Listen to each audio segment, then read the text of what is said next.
Nossa convidada hoje em nossos estúdios é a vice-presidente executiva e diretora executiva de enfermagem da William Osler Health System, Tiziana Rivera, que vai nos explicar melhor o que é o novo Osler Research Institute for Health Innovation. Well, Tiziana, first of all, thank you so much for coming to our studios today. And let's just start with the first question.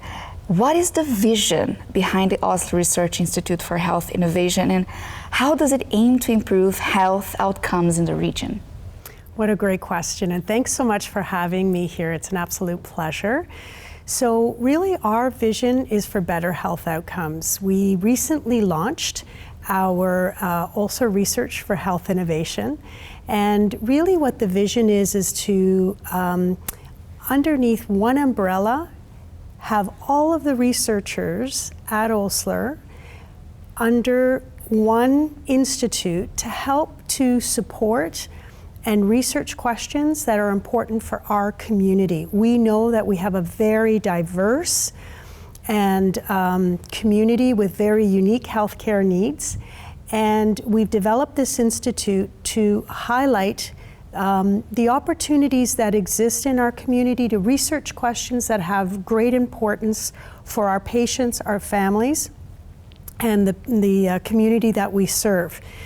We want to partner with academic centers, we want to partner with our community, and we want to partner with our industry partners to be able to come together and provide research that supports understanding problems so that we can better provide answers to the questions that clinicians are encountering. Can you share more about the role ORI will play in addressing the unique needs of Osler's diverse community? Sure, absolutely. So at ORI, we are really looking at three main areas as our focus for conducting research. One is on population health, one is on personalized health, and the third is on health systems.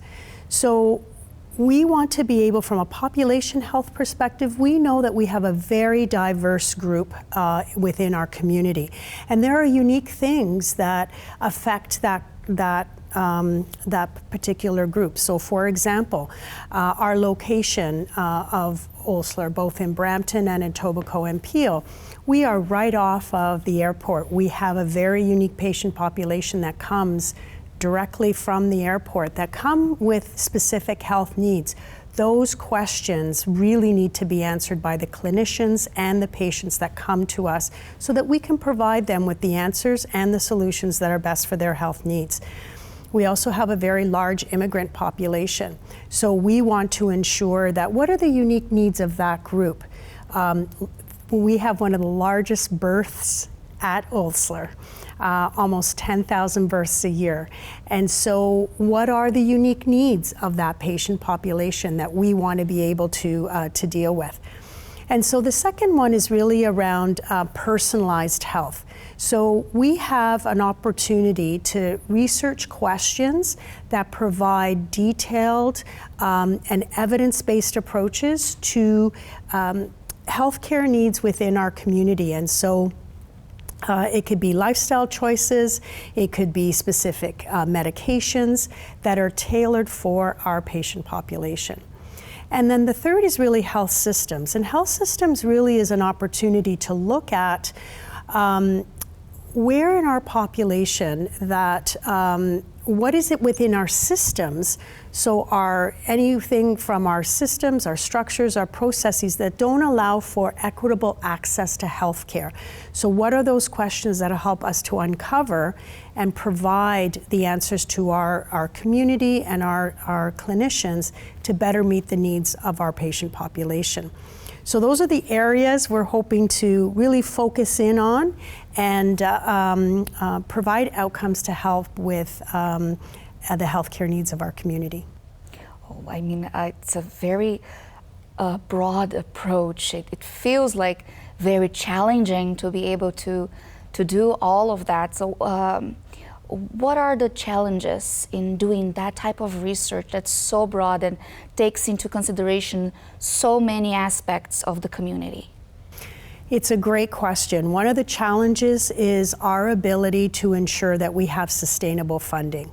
We know that an underserviced and a population that doesn't have the same access to health services, that we want to ensure that we have sustainable funding to do the research. That is one of our challenges. We know that research funding comes from our partners, either from the official, like the government, but also their health funding agencies. And so we want to make sure that we are out there and securing that funding. The other piece is that when we do research in our population, we know that not everyone wants to volunteer to be a subject. There may not be the same trust or the same understanding how valuable it is to participate in research. So if we don't have the right subjects enrolled in our research study, then we don't have the opportunity to find out what's unique about them. So those are a couple of pieces. And then just the opportunity to sometimes get the right partners at the table so that we can collaborate and get a better outcome to our research studies. Can you speak to how Ori High is engaging with patients and the community to ensure that the research is inclusive and impactful? What a great question, thank you. So a number of opportunities we've done that. So prior to the release of our new strategic plan and our new Ori High Institute, we actually developed what's called CBRAC, so Community-Based Research Advisory Council. So we had over 100 applicants for, I think they were 12 positions on the committee. And so this group is our community advisory group. We go to them for advice, for guidance, for input into research projects, questions, even our strategic plan. We had our community right there at the table, helping to inform our research agenda. And as we continue to take on new research studies, we seek input from that group. So that's one aspect. The second one is that during our Ori High launch, we had over 20 partners partner with us, including our Indigenous groups, our professional associations, multiple service providers who worked with us to highlight the importance of research in our community. And so all of these groups, we had a wonderful fair where they were able to show what they, how they contribute to health in our community, and really raising awareness of the fact that we're doing research right in our community, right in our region, helping our patients and families and clinicians to uncover health issues as well as answers to questions that are pertinent to their health and well-being.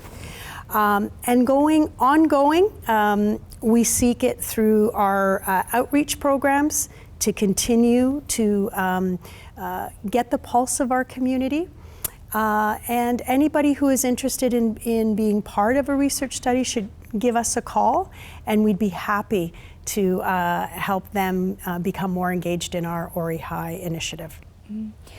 Since you already mentioned some partnerships, can you tell us a little bit about the importance of these partnerships and the outcomes of having those partners with you? Great. Partnerships are absolutely essential. We cannot do this alone. So we have partnerships with our pharmaceutical companies where we provide, they work with us to do particular drug trials, and as part of best practice, offering patients opportunities to engage in a drug trial that is not even on the market yet, and that could potentially provide them with a better outcome.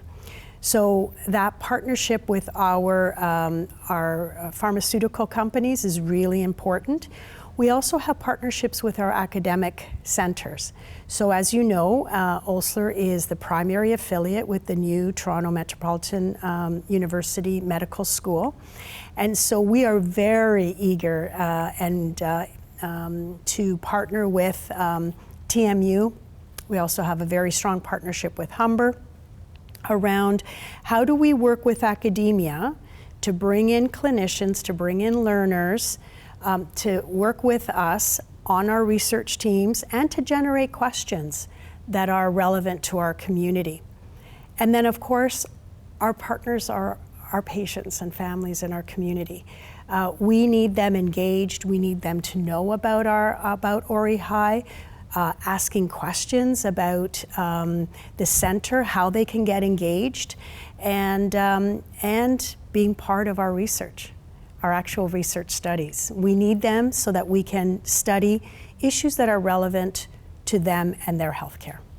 What measures are being taken to ensure that the findings from Ori High research are translated into actionable improvements in patient care?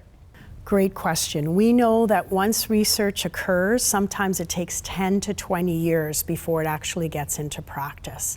And that's why we've created Ori High, to get everything under one roof, where we have clinicians alongside researchers to generate the questions, conduct the research, and then take those findings and disseminate them across Osler and in the community. So we have a very important pathway where that the findings from research studies are shared broadly, both formally in a publication or at a conference in a paper presentation, but also internally, so that if there are improvements to any type of care or treatment, those are taken internally and worked with the Research Advisory Council to look at how can we look at this research, and is it ready to be changing practice? Is it something that's exploratory, or has this been a game changer where we say we really need to change practice? So there's a process that we go through to ensure that any of the research that happens, we're looking at that and tracking it to look at dissemination. Mm-hmm. So is it safe to say that some of the findings that they are able to be put into practice faster? Absolutely. We know that we have multiple opportunities to leverage the research that's happening, understand it, and then we have the experts right in our own organization that have conducted that research, that are leaders in this space, where we can have them support us in the dissemination of the findings. That's great. It's an improvement, like that. It feels like there is less bureaucracy and less obstacles into putting the findings in practice with Ori High. Yeah, I think that the piece around having an institute is really legitimizing and formalizing the fact that we have researchers from all disciplines in our organization. And Ori High supports these clinicians to conduct the research, to garner the subjects into the research study, to support them in the analysis, as well as the dissemination of the findings. And knowing that research is a process, sometimes it's just uncovering and understanding what's happening, and sometimes it's an intervention study, like a drug trial. And so all those aspects of the research study are really important to understand, and some will impact in practice, and others will help to inform us in terms of developing additional questions. What excites you the most about the potential of Ori High and its impact on the future of healthcare? What a great question. I think what I really am excited about is happening at Osler and in our community. The fact that research is happening for our patients and our community, that excites me. The fact that we are in a partnership with academia, and that we have a research center, and that we have learners coming in and we're learning with and from each other, that is really exciting. And that we don't have to depend on going outside of our own area, that it's happening in our community. and that the studies that are happening are really going to positively impact patients that don't typically get enrolled in studies. So our diversity is our strength, and we want to ensure that we have a very inclusive, barrier-free access to engaging in research and understanding the types of research that we're doing. As a leader in healthcare and research, what strategies do you use to inspire and to drive motivation within your team? I honestly have the most amazing team, and they are very professional, very well educated. They have tremendous amount of experience, and together we make up a phenomenal team at Osler. I typically get out of the way so that I don't provide a barrier to their creativity. They are really inspired and self-directed.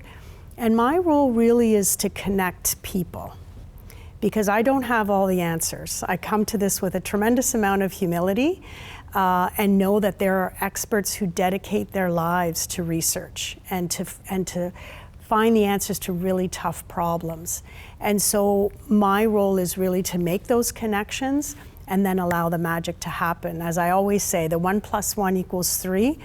Allow that connection to happen and the process to unfold. And I've never been steered wrong with that pathway. Oh. Thank you so much for being here with us today, for being part of ORHI. It feels that this is gonna be a groundbreaking research facility, if I can say it's like a research facility. And would you like to, what kind of message would you like to give for our Portuguese-speaking audience? I wish I can speak Portuguese, but I can't. What I can say is that the community is extremely valued. I encourage you to become involved, ask questions. If there's a community event where a speaker, because we are going to unfold our speakers session, please try to attend. I think that there's an opportunity for, I'm Italian, my background is Italian, for both communities, for all communities to really rise up, become more informed. Get involved and ask questions because your input into our success is absolutely critical. So I thank you for the opportunity to share that message. No, thank you. And thank you again for coming in. Congratulations on the launch of ORHI. I truly believe that this is going to be very important to us. Thank you. Thank you so much.